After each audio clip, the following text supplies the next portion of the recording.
Hello sa inyo dyan mga ka-practical. Isang mapagpalang araw po sa ating lahat. At ito naman po ang inyong lingkod, Mr. Practical. For today video mga ka-practical, tayo po ay magre-repair ng e-bike mga ka-practical. Yan po ay e-bike ng aking kapatid na bunso mga ka-practical.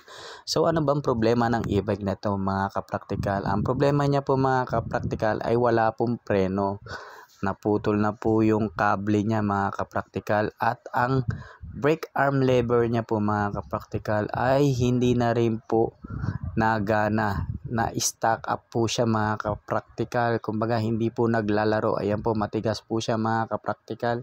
Dapat po yan ay naglalaro mga ka-practical. Ayan po, atin po nga ayusin ang kanyang e-bike mga ka-practical. So ito po yung aking binili na cable ng preno mga ka-practical. At kukunin ko rin po yung lumang cable mga ka-practical, yung naputol. Ayan po, ito po yung luma. Compare po natin yung dalawa mga ka-practical. Ito po yung bagong isa na may spring po yun. Ito po yung luma mga ka-practical. So ayan po mga ka-practical, atin po munang baklasin ang gulong. Unahin ko po muna mga ka-practical ayusin yung sa brake drum.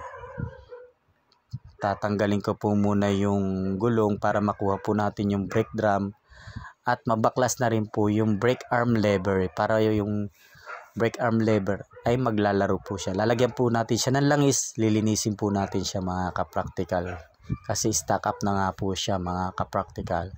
So kailangan lang po nating mga ka-practical, kakalson lang po natin sa ilalim para mabaklas po natin yung gulong, at para hindi rin po lumapat sa sahig yung chassis niya, pati yung kanya telescopic mga ka-practical.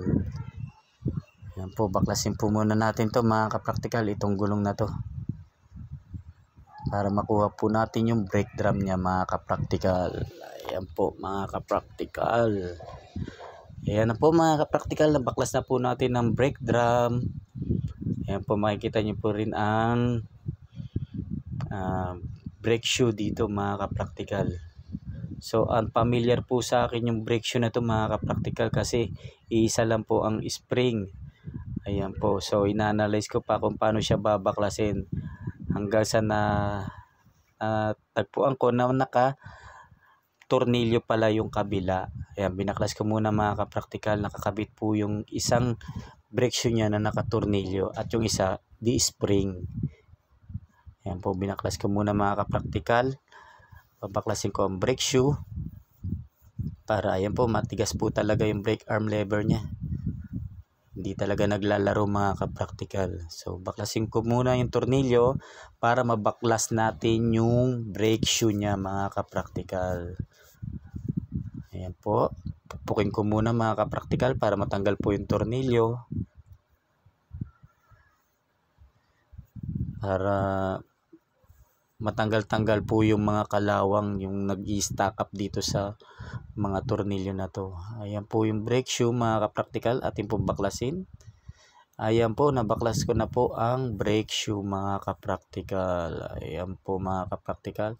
So susunod po natin tanggalin yung brake arm lever. Ayan po. Ayan po yung tatanggalin natin. Kailangan mabaklas to mga ka-practical para makiskis natin ng liha at malagyan ng langis para lumambot siya mga ka-practical. So tatanggalin ko po ang brake arm lever. Nakatornilyo rin po ito mga ka-practical. Gis po yung sukat ng tornilyo niya. Yan, babaklasin ko po muna mga ka-practical yung tornilyo na nakakabit sa brake arm lever. Luluwagan ko po muna mga ka-practical. Pukpukin po muna natin mga ka-practical para po matanggal yung tornilyo ulit. At ito na po, natanggal na po yung tornilyo na nakakapit sa brake arm lever. Ayan po yung brake arm lever mga ka-practical. At syempre, naluwagan na rin po natin. At ayan po yung brake arm lever. Matatanggal na rin po. Nilagyan ko po ng langis para tuluyang matanggal mga kapraktikal, kasi may mga kalawang po yan mga kapraktikal. Lalagyan ko po ng langis para dumulas po yung brake arm lever, para matanggal po natin dito sa pinagkakapitan niya mga kapraktikal. Yan po yung bilog na pinagkakapitan niya, yun po yung nagbubuka ng brake shoe mga kapraktikal. Yan po yung medyo stainless na yan mga kapraktikal, na bilog. Yan po yung pinagkakapitan ng brake shoe para bumuka at magpreno yung e-bike mga kapraktikal. Ayan po, baklasin po natin yung bilog na yan mga kapraktikal, na pinagkakapitan ng brake shoe at ng brake arm lever. Ayan po mga kapraktikal, nabaklas ko na po, at napakaraming kalawang. Ayan po, kalawang na po siya mga kapraktikal. Ayan po, kalawang na po. Kaya na-stack up po yung brake arm lever. Ito po yung brake shoe niya mga kapraktikal. Ayan po ang mga parts ng brake drum mga kapraktikal. Ayan, lilinisin po natin yan mga kapraktikal. Kikiskisin po natin ang liha. At syempre, magkakape muna ako mga kapraktikal. Hindi mawala-wala sa akin ang pagkakape. At back to normal na po tayo. Atin na pong lilihahin yung pinagdadaanan ng bilog. Ayan po, lihahin po natin mga kapraktikal yung bilog na pinagkakapitan ng brake arm lever tsaka brake shoe mga kapraktikal. Lihahin po natin para matanggal po yung loob na yung kalawang. May kalawang po kasi sa loob eh. Lagyan din po natin ng langis. Pati na rin po itong yung pinagkakapitan ng brake arm lever at brake shoe. Lagyan din po natin ng langis mga kapraktikal para dumulas. Ayan po, lalagyan ko po ng langis para pag nagpreno, maglalaro na po yung brake arm lever at bubuka po yung brake shoe ng brake drum. Ayan po. Ayan po, medyo ikot-ikuti natin. Ayan, para tignan natin kung malambot na siya, kung malubay na pong mapreno, kung malambot na po. Ikot-ikutin lang po natin yung loob at lagyan na rin po natin ng langis. Ayan, medyo malambot na po mga kapraktikal at naglalaro na po yan sigurado mga kapraktikal. At syempre mga kapraktikal, ito po yung brake shoe niya. Okay pa naman po yung lining niya mga kapraktikal, makapal pa naman po. Kaya sigurado kakapit naman po yung preno. Yan po, binabalik ko na po yan mga kapraktikal. Ibabalik na po natin sa brake drum yung brake shoe. Ayan po mga kapraktikal. At ibabalik ko na rin po yung tornilyo nung brake shoe, yung pinagkakapitan ng brake shoe. Ibabalik ko na rin po yung tornilyo mga kapraktikal para kumapit siya doon sa ano ba yan, brake drum ba yan mga kapraktikal, yung pinagkakapitan ng brake shoe. Ayan, yan po yung tornilyo. Ibabalik na po natin mga kapraktikal. At pagkatapos po mga kapraktikal na ibalik na po natin, so ibabalik na po natin sa dati niyang pwesto sa gulong. Ayan po mga kapraktikal. Ayan po. Okay na po yan mga kapraktikal.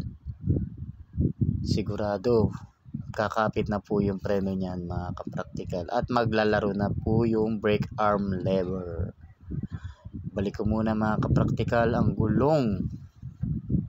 At syempre, gusto ko po muna magpasalamat sa aking mga followers, sa aking mga viewers mga kapraktikal. Thank you po mga kapraktikal sa inyong panonood ng aking video. At salamat po sa inyong walang sawang pag-follow sa akin mga kapraktikal. So ayan po mga kapraktikal, ilalagay po pala natin ang kable na. Lalagyan na po natin ng kable papuntang brake arm lever. Yan po, ilalagay ko lang po dito sa prenuhan, sa handle grip. Ayan po, i-install ko lang po muna tong cable na to papunta sa brake drum mga ka-practical. So ayan po mga ka-practical, kakabit na po natin dito sa may brake arm lever ang cable mga ka-practical, at syempre itutornilyo po natin yan mga ka-practical. May tornilyo po yan. Yan, itutornilyo po natin para hindi po matanggal yung kable mga ka-practical. Ayan po mga ka-practical, testing po natin. Ayan po, kumakapit po ang preno mga ka-practical. Successful po ang ating pag-ayos ng e-bike. Ayan po kung ang aking bunsong kapatid, pakaway-kaway pa mga ka-practical. Ayan, nakikita niyo po mga ka-practical, testing po ulit, umiikot po at kumakagat po ang preno mga ka-practical. Ayan po, successful po ang ating trabaho ngayon today mga ka-practical. Ayan po, at maraming salamat po sa inyong panonood sa aking video. Successful po ang ating trabaho mga ka-practical. And God bless you po mga ka-practical.